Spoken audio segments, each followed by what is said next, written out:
আসসালামু আলাইকুম ওরহমতুল্লাহ। দানের ব্যাপারে কুরআন ও হাদিসে অসংখ্য নির্দেশনা ও উপদেশ রয়েছে। তবে সে দান যদি আত্মীয়স্বজন বা অধীনস্থ আপনজনদের জন্য হয়, তাতে দ্বিগুণ সওয়াব হবে বলে ঘোষণা দিয়েছেন নবীজি সাল্লাল্লাহু আলাইহি ওয়াসাল্লাম। এ ব্যাপারে দীর্ঘ একটি হাদিস রয়েছে। সাদকা বা দান আল্লাহর নৈকট্য লাভের অন্যতম মাধ্যম। সাদকা সম্পর্কে হাদিসের বর্ণনা হলো, মিসকিনকে সাদকা করলে নেকি হবে, আর আত্মীয়কে সাদকা করলে তা হবে দুটি সাদকা বা নেকি করার সওয়াব। আর তা হলো সাদকা ও আত্মীয়তা রক্ষা। আত-তারগিব। বুখারী ও মুসলিমে বর্ণিত দীর্ঘ এক হাদিসে নবীজি সাল্লাল্লাহু আলাইহি ওয়াসাল্লাম দান সৎকার দ্বিগুণ প্রতিদান পাওয়ার বিষয়টি এভাবে ঘোষণা করেন। হযরত আব্দুল্লাহ ইবনে মাসউদ রাদিয়াল্লাহু আনহুর স্ত্রী হযরত জাইনাব রাদিয়াল্লাহু আনহা থেকে বর্ণিত, তিনি বলেন, আমি একবার মসজিদে নববীতে ছিলাম। তখন নবী সাল্লাল্লাহু আলাইহি ওয়াসাল্লামকে দেখলাম যে তিনি মহিলাদের লক্ষ্য করে বললেন, তোমরা তোমাদের গহনা থেকে হলেও দান করো।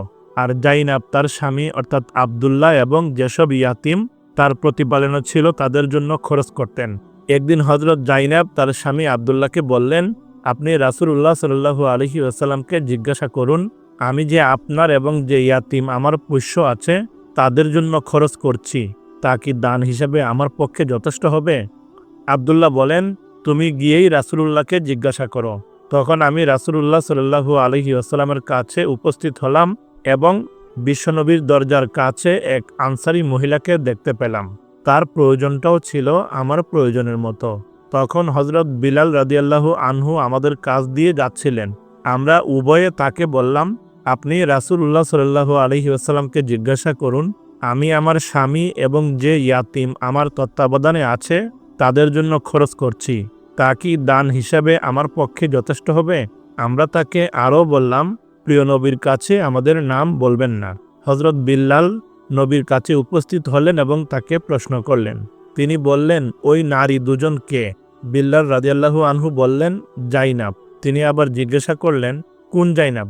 বিল্লাল রাদিয়াল্লাহু আনহু বললেন, আব্দুল্লাহর স্ত্রী। নবী সাল্লাল্লাহু আলাইহি ওয়াসাল্লাম বললেন, হ্যাঁ, তার দ্বিগুণ সওয়াব হবে, সাদকার সওয়াব এবং আত্মীয়তা রক্ষার সওয়াব। বুখারী ও মুসলিম।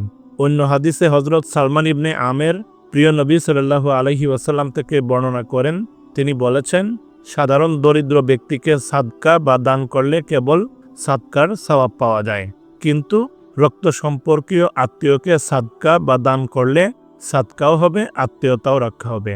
তিরমিজি, ইবনে হাব্বান, ইবনে খুজাইমা, মুস্তাদরাকে হাকিম। সুতরাং আত্মীয়তার সম্পর্ক বিনষ্ট নয়, বরং আত্মীয়দের সঙ্গে সুসম্পর্ক বজায় রাখা উত্তম। আপনজনদের সাহায্য সহযোগিতা করা সুন্নাতে নববীর একান্ত দাবি। এতে আত্মীয়দের সম্পর্ক জোরদার হয়।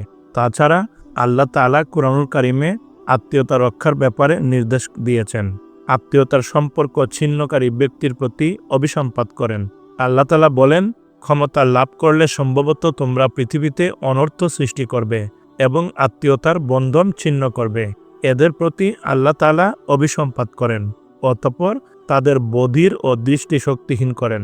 সূরা মুহাম্মদ আয়াত 22-23।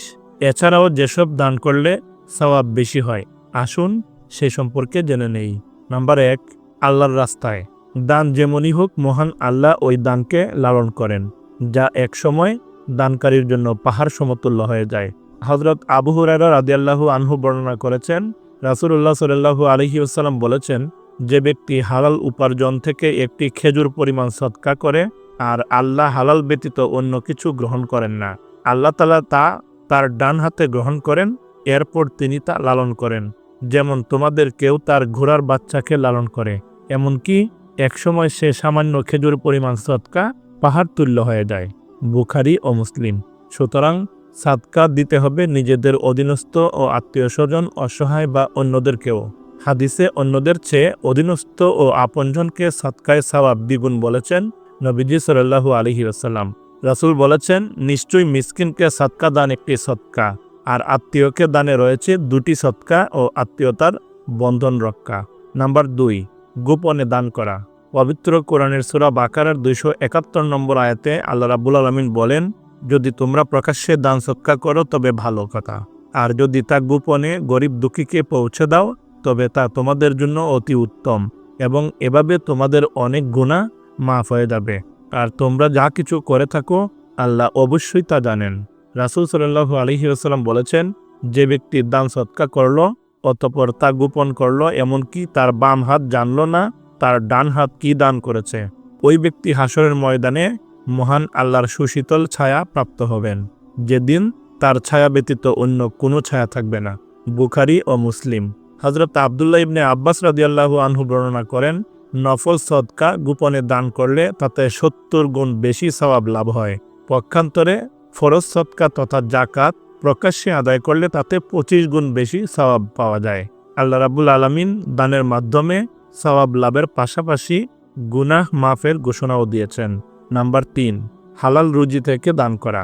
আল্লাহ রাব্বুল আলামিন ও তার প্রিয় রাসূল সদকার জন্য সম্পদের হালাল ও ভালো অংশ বেছে নেওয়ার পরামর্শ দিয়েছেন।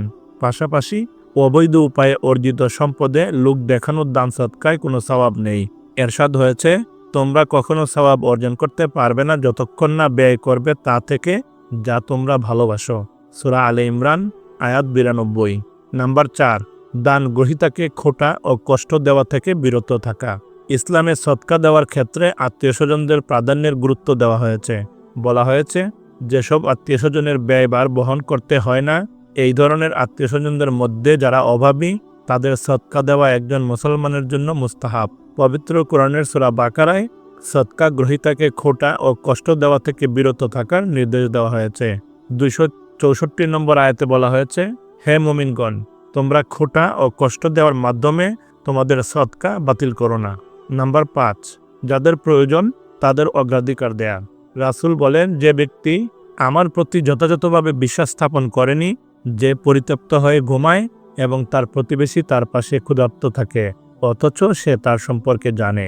মুজামুল কাবির হাদিস নম্বর 751। এদিকে গোপন দান প্রদানের ক্ষেত্রে ইসলামে অধিক গুরুত্ব দেওয়া হলেও বিশেষ ক্ষেত্রে প্রকাশ্য অপরিহার্য বলে উল্লেখ করা হয়েছে।